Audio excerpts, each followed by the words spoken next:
Hello everyone. So unfortunately I cannot be there, but so please ask as many questions as possible so that we can discuss. So first of all, thank you all for being here or being there actually, and I would like to thank the organizers of the Dream Challenge. It was really interesting challenge and actually a high boost in motivation to actually look at the olfactory mixture discriminability. So my name's Matej Hladiš. So I'm actually a fresh graduate, PhD graduate from University Côte d'Azur. And we did this project or the Dream Challenge together with Maxence Lalis, who is also a PhD student at the same lab. And it was kind of a free time activity for us, but basically it was based on the research that we developed during our PhD. So a small recap. I mean, you already heard this several times. So the point of this challenge was basically you are given two mixtures of molecules, mixture A and mixture B, and then the question is, can you predict the difference between these two mixtures? So the value of discriminability. So that's a value between 0 and 1. And so of course for the challenge we were given some data to work with. So actually the first thing that we did was to try to look, can we get more data than was available on the website? Unfortunately, we found out that the most of it was there already. We actually ended up using the same three data sets, so Bushti, Dravia, and Snitz, but we also took a bit more data on similarly to the previous team on another task. So interestingly, so in the Dream Challenge, there was actually the data that was provided was from three different data sets, but there were actually two different methods how to measure discriminability, the mix inside. So you had the triangle experiment, which also Pablo described a bit. So basically, you give people 3 flasks, and they should tell you which flask is different from other two. But there was also a direct similarity experiment. So we asked people on a scale how different or how similar the two mixtures are. And also, which was not provided in the original data, we also get from, I believe, Ravia, another experiment, which was the same different experiment. So basically, you give 2 flasks to people and ask them, are they the same molecule or same mixtures or different ones? And what's interesting is in this data, what you can see is actually a domain shift. So basically, they try to measure the same quantity, the discriminability between the mixtures. But actually, if you look at the distributions of the values, you can notice that for the similarity task, you have higher probability to getting values between 0 and 0.2 compared to others. But even more interestingly, and that's the key part of this slide, is actually the number on the left bottom. So for this task to discriminate two mixtures is actually considered to be very hard, as you already heard, because you cannot easily get properties of mixture of odorant molecules just by knowing the components inside the mixtures. And so being given just 960 data points, we actually cannot learn a lot. I mean, it's quite limited. And so the main idea of our approach was actually, can we leverage recent advances in our understanding of olfaction to fill in for this missing data? And so to understand our motivation, let's take a step back and actually look at about how our olfactory system works. So as you already get this, I mean, already know, smell is basically all around us, starting from perfumes, food that you eat, up to the coffee that you probably had before coming here. And so all these everyday objects elucidate small molecules into the air, and then these small molecules enter into our nose, and they activate or they interact with specific proteins called olfactory receptors. And we as humans have roughly 400 different types of olfactory receptors in our nasal cavity. And so when the small molecule comes into our nose, it actually activates a subset of these 400 olfactory receptors, creating this barcode that you can see here, which is called the combinatorial code of olfaction. And so this combinatorial code is then input to our brain, which is then our brain uses this information, processes this code, and then finally you have the perception, this was a very nice coffee. And so the idea when we approached the Dream Challenge was actually, can we use the recent advances in our understanding of olfactory system? And in particular, can we use recent advances in modeling the input and output of the olfactory system? So let's start with the input. So the combinatorial code of olfaction. So as I told you, humans have roughly 400 different olfactory receptors. For this particular study, we actually used 385 receptors, which, according to NCBI, are most occurring in humans. And so how it works is when the molecule comes, it activates a subset of these 385 receptors, and then you get the odor perception. And so different molecules activate a different subset of the olfactory receptors, leading to different odor perceptions. And if you think about it, this is actually very interesting for discriminability task, because, for instance, the difference between a strawberry and coffee is straightforward for us, right? So probably if two molecules have very different combinatorial codes, it would be easy to distinguish between them. And vice versa, if the combinatorial code is very similar between two molecules, then it may be hard to distinguish. And of course, so if we can basically get a combinatorial code for any odorant molecule, we could be able to use this information, plug inside, and hopefully get some nice results about discriminability. Unfortunately, it is not easy as that, because if we want to do it experimentally for each molecule, you need 400, nearly 400 experiments. And so, of course, we didn't go to the lab and do all the combinations, but actually we used a model to predict the combinatorial code of olfaction for any molecule. So we use a model that actually was developed as part of my PhD project. It's based on graph neural networks. So basically, the input to the model is molecule structure on one side, and then sequence of amino acids on the other side, which is representing the olfactory receptor. And then the model processes this information, and at the end, you have the probability that the given molecule activates a given olfactory receptor. And so this was trained on the data set that we published recently, which contains around 50,000 molecule receptor pairs. And so why we chose this model is actually quite straightforward. As far as I know, currently is the best performing model for olfactory receptors. You can see it here on the bottom right, which is basically the MCC, which is the correlation between the true value and the predicted value. And apart from this, which is just a number, the main motivation why using the combinatorial code was actually found here, which is that we actually observed what we want for discriminability task, that molecules that have similar smell have similar combinatorial code, and vice versa, molecules that have different smell have different combinatorial codes. So what you can see here in this figure, so each line is one odorant molecule, each column is one olfactory receptor, and then each group are molecules that have similar smell. So for instance, all the molecules in the first group would be described as woody, fresh, and sweet. And as you can see, that predicted combinatorial code for molecules inside the same category is quite similar between each other because they have similar smell. And vice versa, between the two figures, you can see that the predicted combinatorial code is very different. Okay, so this is for the input to the olfactory system.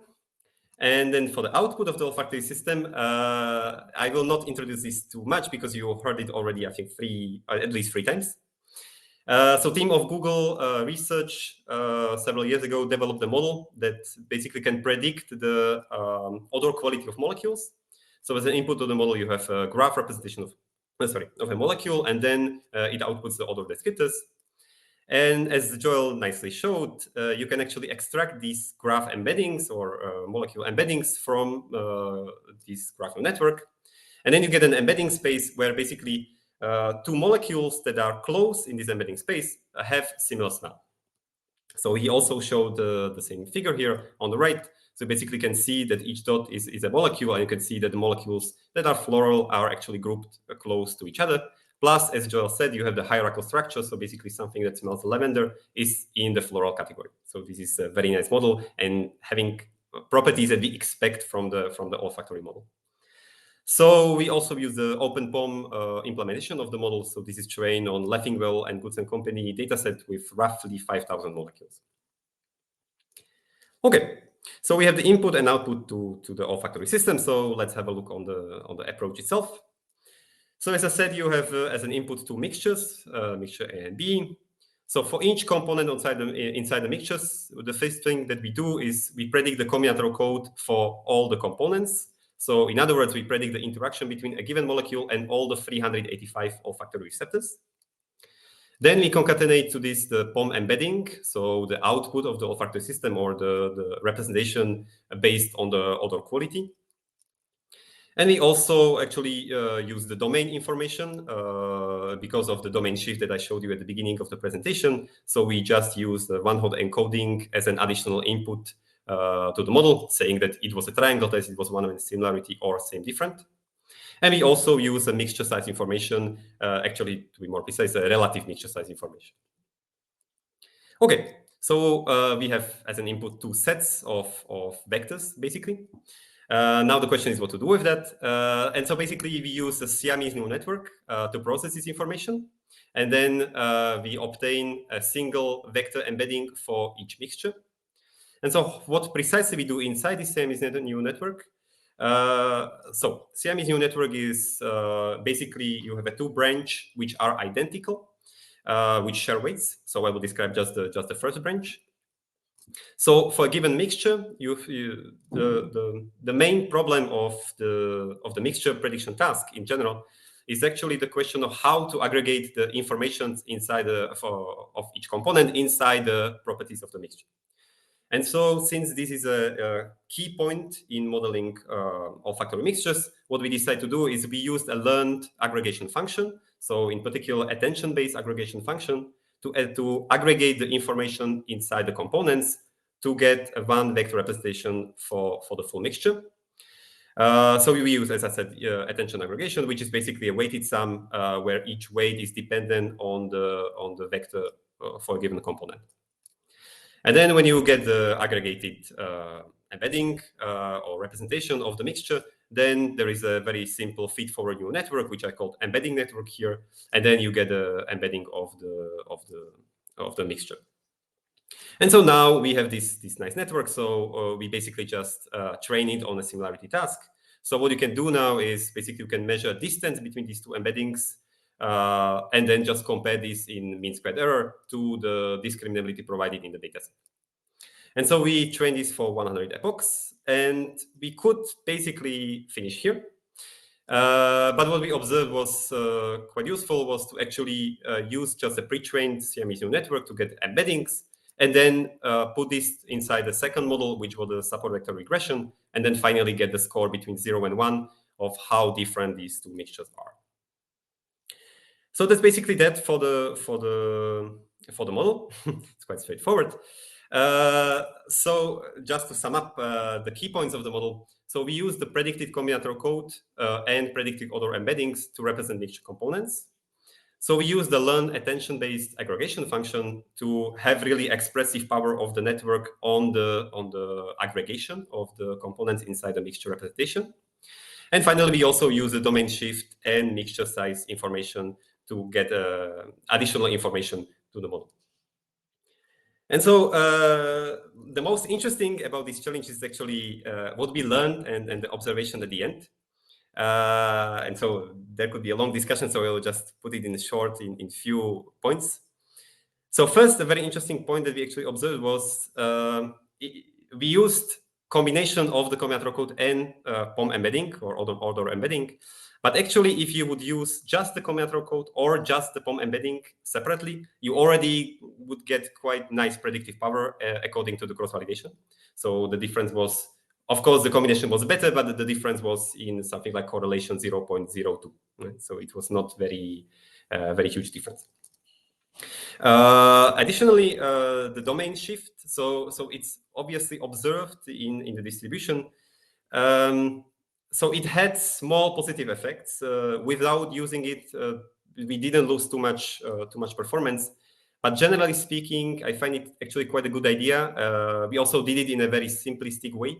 You can use the full, quite actually developed literature of domain adaptation to actually work with the fact that we are combining data from different experiments. And the last point, and probably the one that was said already several times, I also find the bottleneck here is the data size. And one of the best approaches further is actually to do data augmentation, as was showed in the previous talk. So I guess when the data will start to push in also thanks to this kind of challenge, I think we will see much better results. But also what would be very interesting is at the end, all the methodologies, when I check the write-ups, they're very, very different. So what I also find very interesting would be to combine what we did here to a one huge model, and actually would be very interesting to see how well this works.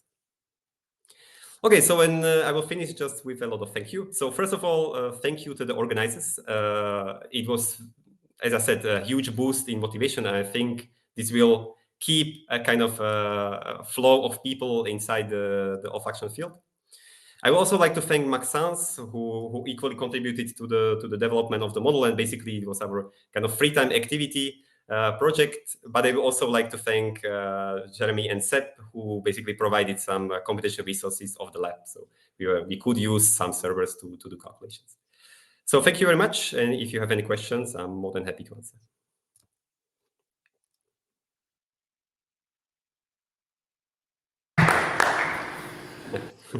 Thanks, Matej. I think there are a couple of questions here for you. Thank you. Hi, Matej. Can you tell me a little bit about your aggregation function? So a lot of teams just use like an average function or a max function. I'm curious if you actually know what you learned here as opposed to just applying it and seeing the result. Yeah, so we didn't do really a checkup what the attention had or attention aggregation learned. It's possible to check. It's kind of basically similar to what Ikun was saying at the beginning. It's also exponential, except instead of intensity, what they used, it is actually a learned thing there, right? It is a function of the input. But I cannot tell you really like importance of the features. Would be interesting, and I didn't have time to check it, but actually yes, this would be very interesting to know.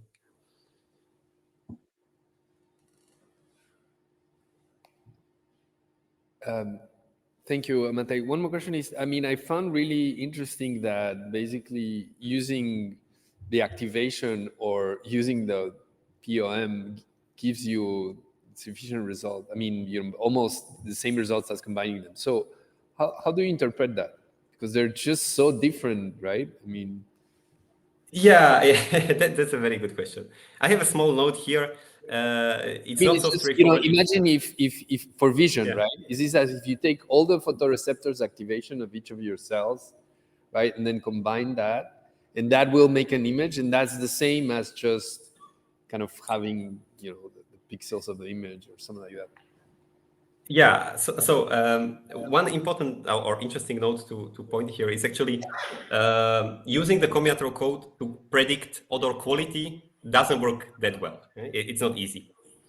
So what's my kind of take-home message here is that the discriminability task is quite different. So you basically, one interpretation could be that you basically are happy with knowing the input to the olfactory system to just have the value of how different things are. Right, because you basically just can look at, okay, it is activating different receptors, so that's fine. And for POM embedding, I mean, this is obvious. I mean, it is a quality, so it's kind of process information about the quality, smell quality. Another point of view that you can have is actually that the combinatorial code is kind of just a fingerprint, right? So it is what your olfactory system kind of does, is that it extracts features of the molecules in these 400 olfactory receptors. And this is just kind of a feature vector of properties of the molecules. And then you can use this kind of as you would use fingerprints, but a specialized one for olfaction. So we can also see it from this point of view.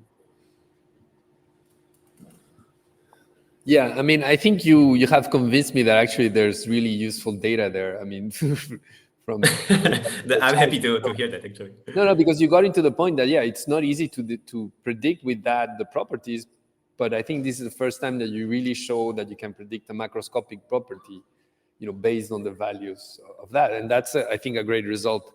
We'll definitely put that on the paper. And also your second suggestion about aggregating all the features from the top 4.